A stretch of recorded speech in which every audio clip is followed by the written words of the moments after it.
the time is finally here for me to share my birth story. It is literally taken me 8 weeks to try and even film this. This is the first time I've attempted it, so we're going to see how it goes. Little one is sleeping just next door and I'm in Simon's little office room with a really comfy chair, mind. And I'm going to try and get this video done just because so many people have been asking for it, and it's probably been like at least 3 months now since I've posted anything. So yeah, it's been a little bit crazy. Motherhood is a roller coaster of emotions, but all in all, it is the most amazing thing ever. So without further ado, let's get into the video. So it all started off, so we hit my due date, which was May the 4th, Star Wars Day, and there was absolutely no signs of her coming. Like, she didn't want to come. So from about 38 weeks, we started trying to induce labour. So we did lots of walking, we did curb walking, I ate loads of pineapple, which made my mouth really hurt. We had hot food, we had sex, we had raspberry leaf tea twice a day. Nothing worked. She was not budging. So just bear that in mind. From my due date, I had a couple episodes of reduced movement. So basically, she had quite a normal schedule of moving. So she'd move early in the morning, she'd move just after lunch, and then she'd move about 11 o'clock at night.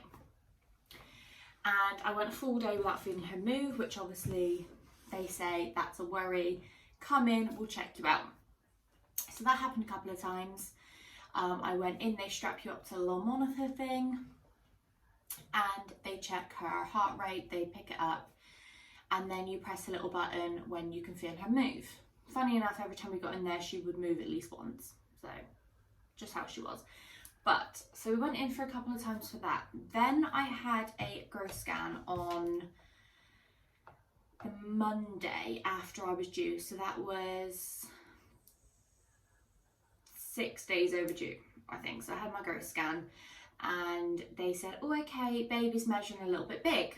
And I was like, great, that's brilliant news.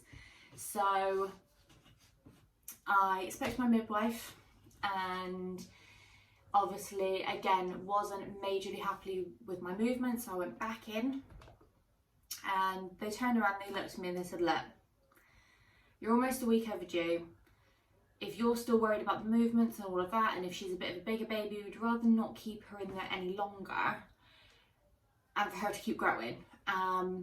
And then probably have to go down the C-section route, which is what I didn't want. I was happy to have anything apart from a C-section. So that's what we did. So we went in probably about 7 o'clock that evening, which was the Monday.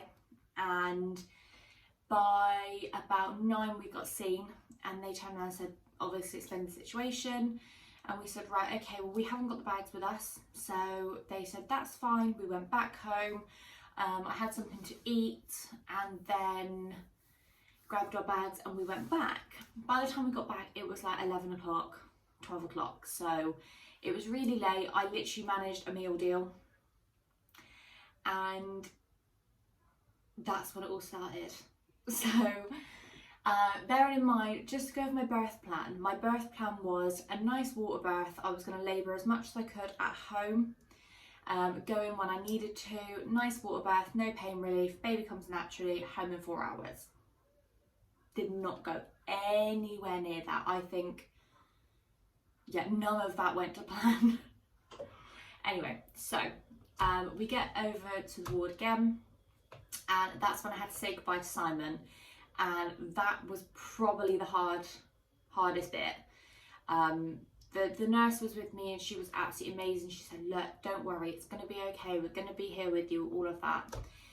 But literally Simon giving me my bags and saying, right, I'll see you later. And I'm like, I've got to do this all by myself now. So that was, yeah, it was hard, like really hard. And I'm so glad, obviously restrictions are now starting to lift and things are changing, but yeah, it's not very nice going through that alone, in all honesty. So yeah, so then we went back and they put in a pessary. And a pessary is basically this little string thing, and they pop it up and it's supposed to start opening up your cervix.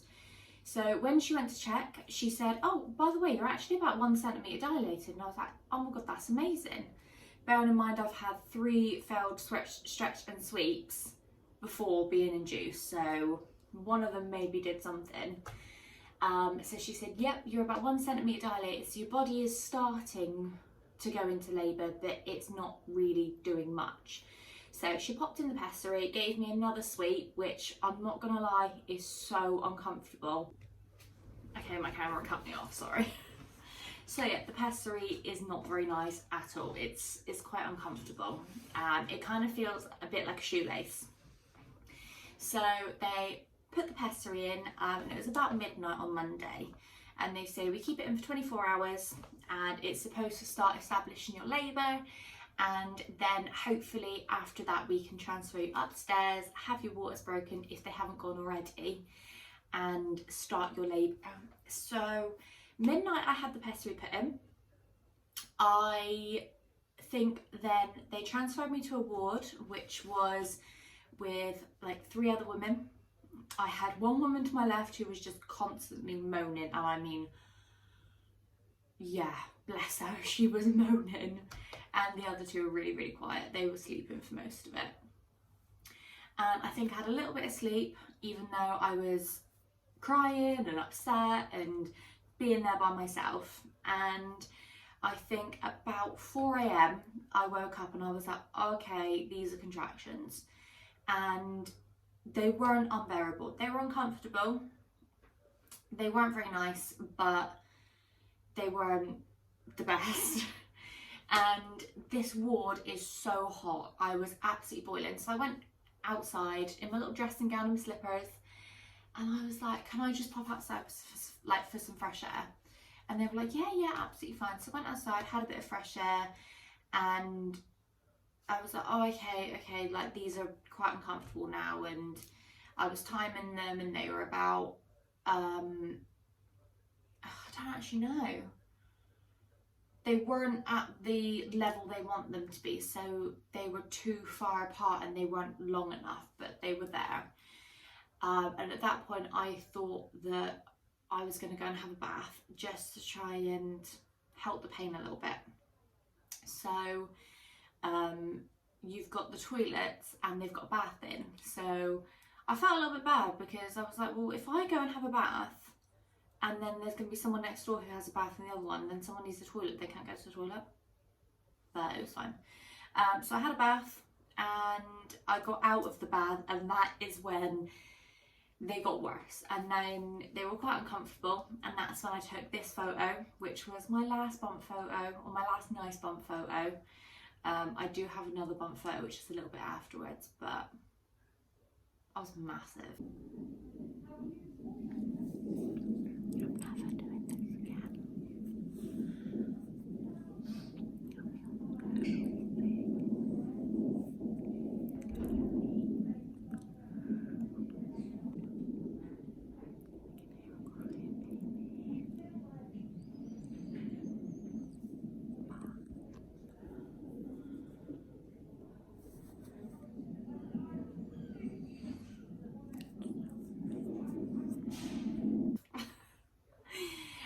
So then I go back into my bed and I think I get a little bit more sleep. I think then I woke up about 7 and the little lady came around. She's like, do you want any breakfast? I was like, no, I don't feel well, I feel sick. So didn't have any breakfast, which was worst idea of my life. I should have ate more, because by the time I got into labour I then couldn't eat, and then I didn't eat for about 4 days. So eat what you can if you can. So then about 7 or so they stopped, like they went out of nowhere, and I was like, okay, well this is a bit weird. So I got back on the ball and was bouncing around trying to help them along again, And the lady came in and she's like, look, it happens sometimes, especially with the pessary, your body's not understanding what it's supposed to be doing. So I think then I had a little bit more sleep, and then it was the rest of the day, nothing happened. And I was like, great, okay. So then visiting hours came, and visiting hours I think was between 2 and 4. So literally you get 2 hours with your partner or birthing partner to come and visit you, which was not great. So Simon came and we sat inside for a little bit and had a chat. And at this point then my contractions started again.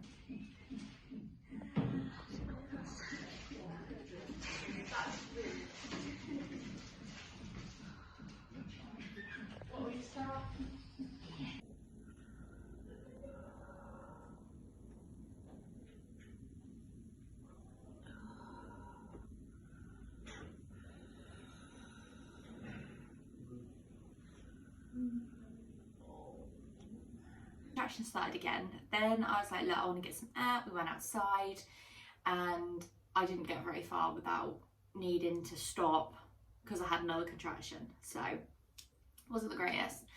4 o'clock came, Simon had to go home. I was then in my bed chilling again. I think I got my MacBook out and just started watching some programs and stuff. Then it got to that evening and I started watching Corrie. And then about 11 o'clock, a lady came in and she was like, okay, we can take you upstairs now. And I was like, okay, like that's a bit quick. And I was like, look, should I phone my partner? And she's like, well, yeah, phone him like right now. I was like, oh, okay. So I phoned Simon, he had to go get some petrol and then he came up. In the meantime, I went upstairs. So upstairs is the delivery suite. So you have your own little room, which was really nice. There was like mood lighting and all of that kind of stuff. And I met my first midwife and she was called Davina.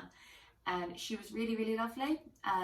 Because of the shifts and how long I was in labour for, I had Davina, then Sarah, then Davina again. So this is now Tuesday at midnight.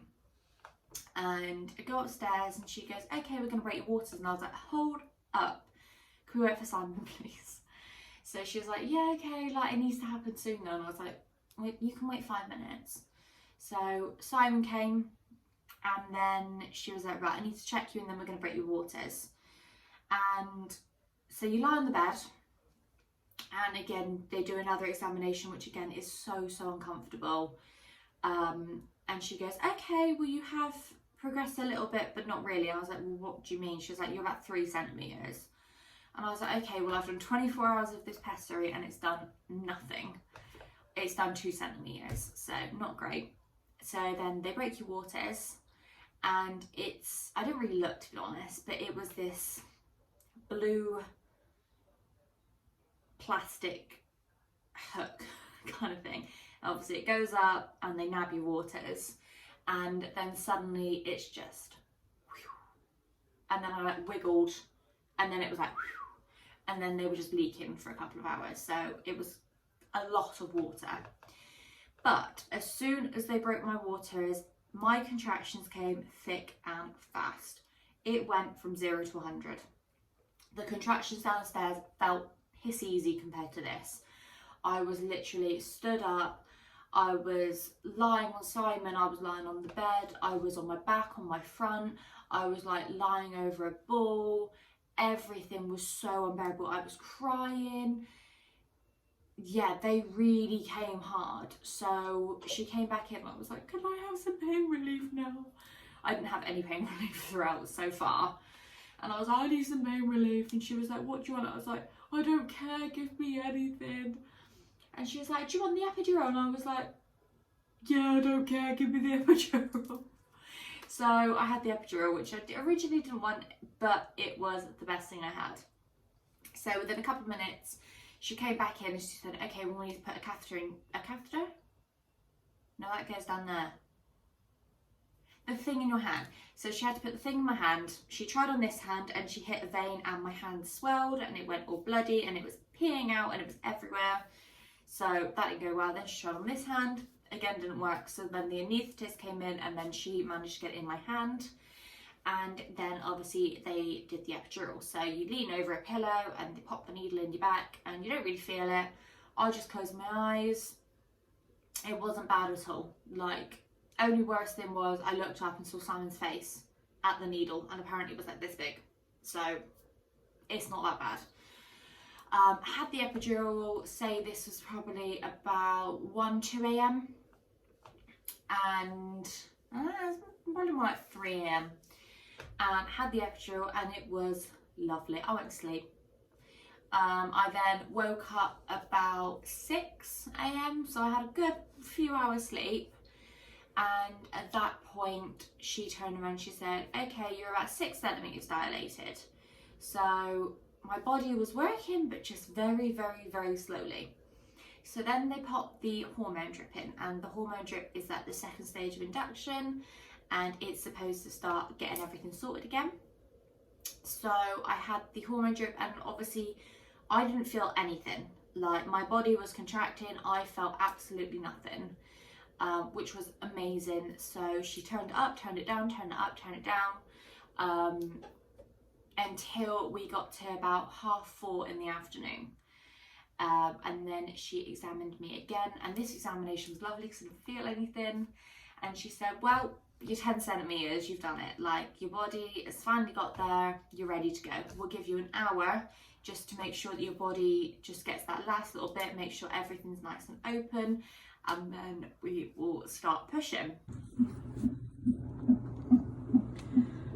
Not my most attractive hour, and it's really hard to hold my phone because I've got a cannula in that hand, as well as like 2 failed cannula attempts and a third, and my hand was a lot more swollen, but it's not too bad at the minute. So, but we're here. Baby's heart rate is 140, contracting really well. I'm tired, but it's almost time to meet baby girl. She's in there cozy. So at that point I was like, oh my god.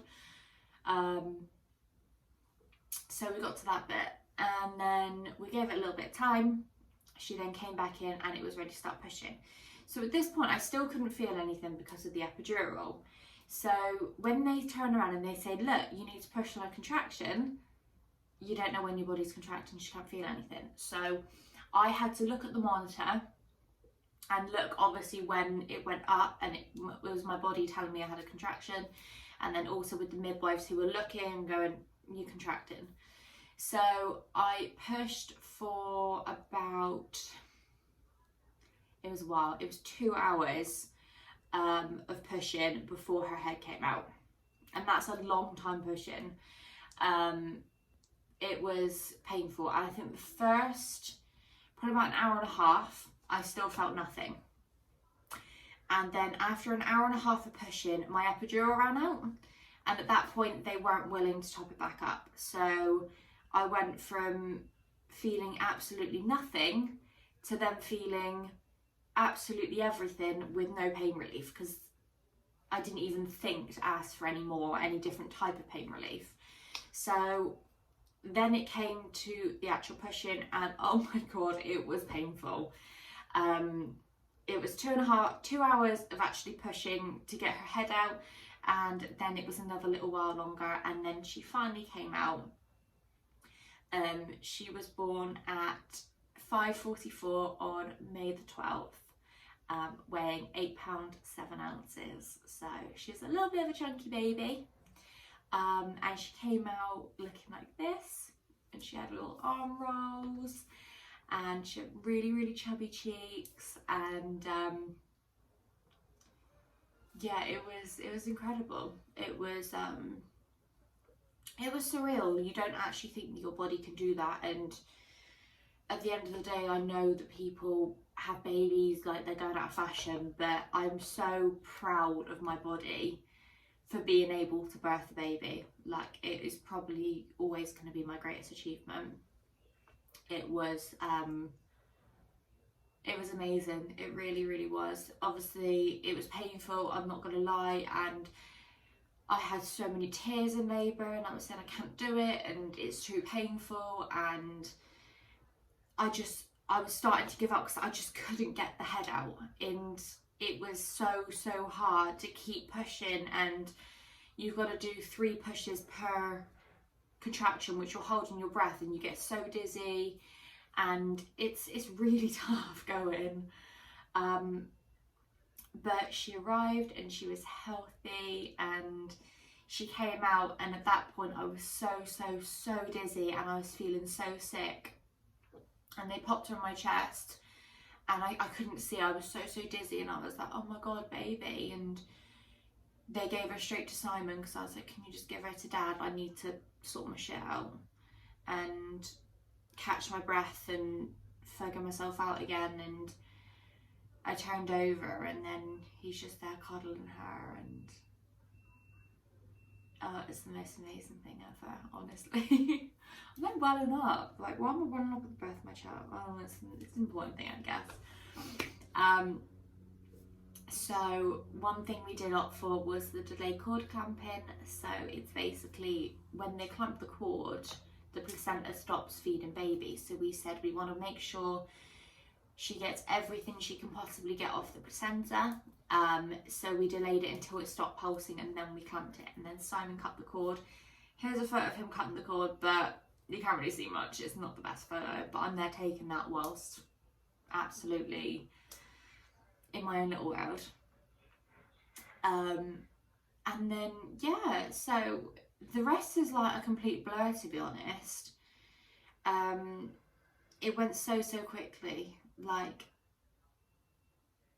we got her dressed, and they had to do like an injection for her, and then injection in my leg to deliver the placenta. And then we had a little bit of like skin to skin time. We had some tea and toast. We tried breastfeeding, which I really struggled with. I couldn't get her to latch, she couldn't latch, and that's why when I spoke to the midwife, they said, look, are you comfortable staying in for the night? And I said, look, I'd rather stay in, just so I can try and establish this breastfeeding room. So at that point, this was about 10 o'clock, and the delivery ward started getting really busy. So I then went downstairs with baby. This is, bearing in mind, oh sorry, I've missed that a little bit. So this is after I've gone and had a shower. So you have to go and have a shower, and you have to wee. The weeing wasn't that bad because I tore in about 7 or 8 places, and I had a fair few stitches. So I had a gentleman doctor come in. Bearing in mind, he was waiting outside the whole time. He was like, we were going to come in and intervene with like forceps and stuff, but you got her out just in time. And I had this 50-year-old male doctor, and my legs are up in the air like that, and he's just stitching me up, and I'm like, so how long we worked here? Just trying to make conversation because it was just so embarrassing. So I had stitches, but then obviously because when they stitch you up, they give you general anaesthetic or anaesthetic down there. You don't feel anything when you wee for the first time, which was amazing. So then I had a shower, because I just felt gross. You're sweaty from pushing, and like you're covered in blood. It's everywhere. There was blood everywhere. The bed was covered. The floor was covered. I lost quite a bit, to be honest. Not anything cause for concern, but it was a fair bit. I went downstairs with baby, and this is kind of when everything went downhill a little bit. Everything was so positive and so good up until now, and at this point I'm full of emotions. I'm upset again because Simon's then gone and left us again because he wasn't allowed downstairs with us, even though I was in my own room. And I'm just there, and they put you in this room, and they go, here you go, and they just leave. And you're just sat there looking at this newborn baby, and you don't know what to do. You have absolutely no idea. You don't know when she needs to feed, or when to check if she needs changing, or how to hold her, or anything like that. And I felt so horrible. I couldn't sleep. I didn't sleep. I was in so much pain. I couldn't walk because I was so sore and so swollen down there. And I'm just sat there just staring at this baby, just not knowing what to do. And I really wish there was a little bit more support and a little bit more help in that sense, because you're so full of emotion and then you just get left completely on your own, and it wasn't very nice whatsoever.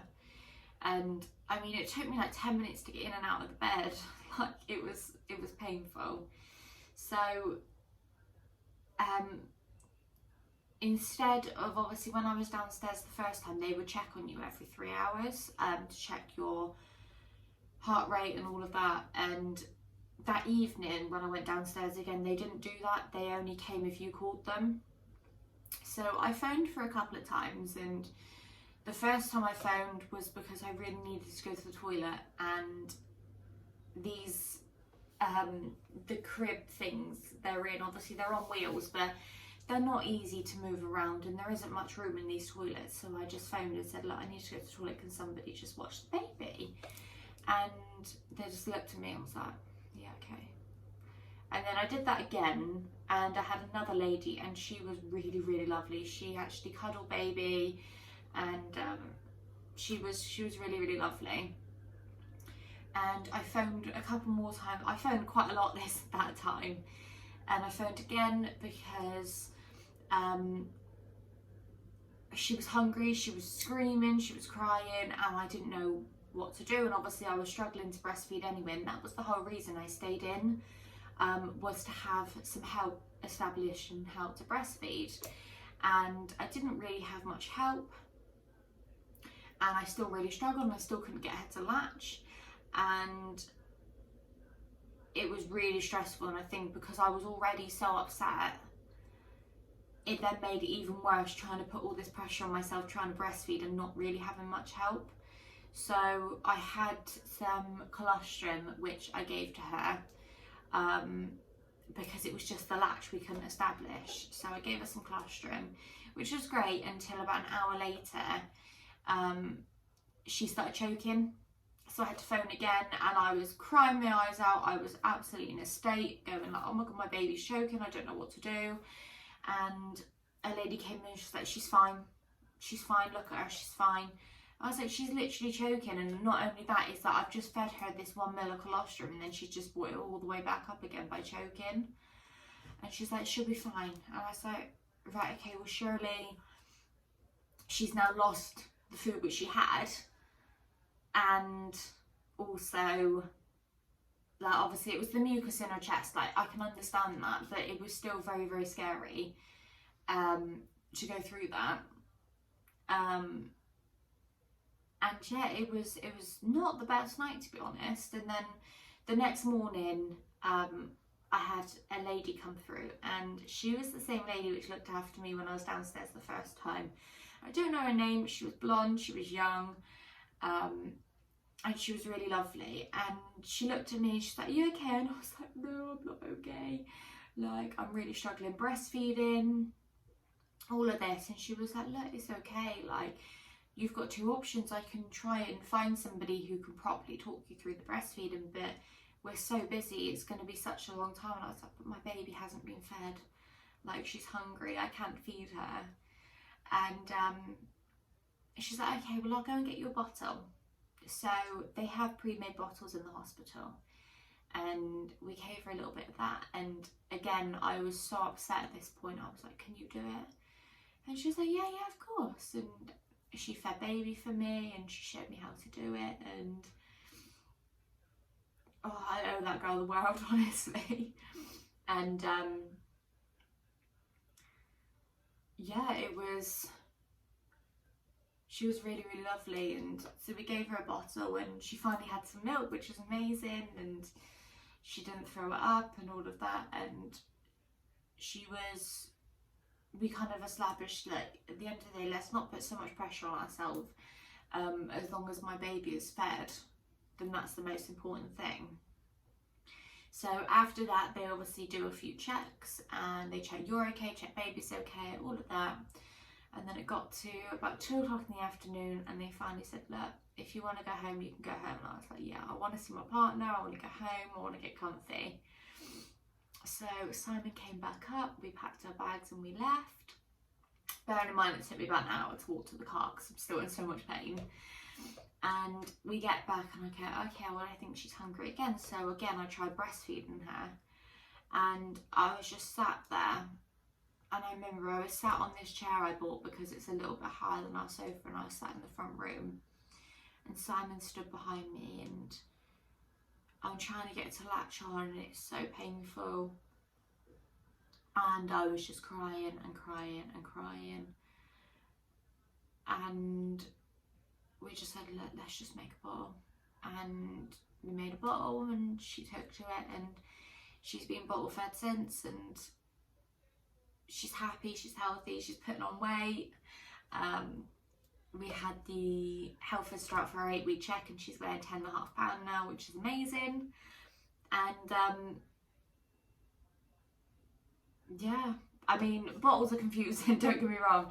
They're really, really confusing to figure out how you do them and all of that kind of stuff. But we have a healthy, happy baby, and that is the most important thing. And yeah, we've just been living the last 8 weeks, and it's actually gone really fast but really slowly. It feels like forever since I gave birth, but then it is only 8 weeks ago. But I feel like she's growing and changing so quickly, which is just absolutely crazy. And it is a roller coaster of emotions. I've cried every single day, without a doubt. I mean, I've cried during this video, for Christ's sake. And there are times when I sit there and think, I can't do this, it's really tough, I never thought it would be this bad. And there are other days where I look at her and just think, you are the most amazing thing in the whole world, and I couldn't be more happy. And it is definitely a complete roller coaster of emotions, and it's tough. It really is tough. And the only thing I can say to anybody who is having a baby soon or anything like that is ask for help. Make sure you have a really good support system around you, and try and enjoy every moment, because in all honesty, I take my hat off to anybody who does this by themselves. I mean, I am so lucky enough to have Simon, which is amazing. It's so nice to be able to give the baby to somebody else just to kind of get your bearings back. So I really don't know how these single mums do it. I really don't. You guys are incredible, to say the least. And another thing I am going to say is, and this isn't negative at all to other YouTubers, but remember, when you watch the big YouTubers and that you watch how they do life, even though yes, they work and YouTube is their full-time job, they are still in the house all day, and most of them is mum and dad. They are always there. And one thing you've got to remember is that isn't normal. Like, that isn't the reality for most of us. Most of us, before baby, both of us work full time. We both do 40 to 50 hours a week. And obviously, yes, I'm on maternity, but Simon still works. He's out of the door at 5 o'clock each morning. He doesn't get home until 6 most days. And that's like 5-6 days a week. So just remember that when you see everything which people look like they've really got it together and they're bossing it, and that they're not struggling, is because they probably are struggling. But just remember that they do have 2 parents all day every day, which are home. Paternity in the UK at the moment is 2 weeks. So obviously mums get 9 months unpaid, paid maternity, and the dads get 2 weeks. So just remember that, because it's tough, and what you see from most people isn't reality. And I've tried to be as open as possible with how it's been for me on my Instagram, more than anything. and it isn't all sunshine and rainbows. It's really tough, it's really hard going, it's lonely and it's exhausting, but at the same time it is the most amazing, incredible thing you will ever do in your entire life. So I wish you all the best, and I hope everyone who is expecting a baby has a really easy, straightforward birth, and yeah, enjoy motherhood. It's amazing.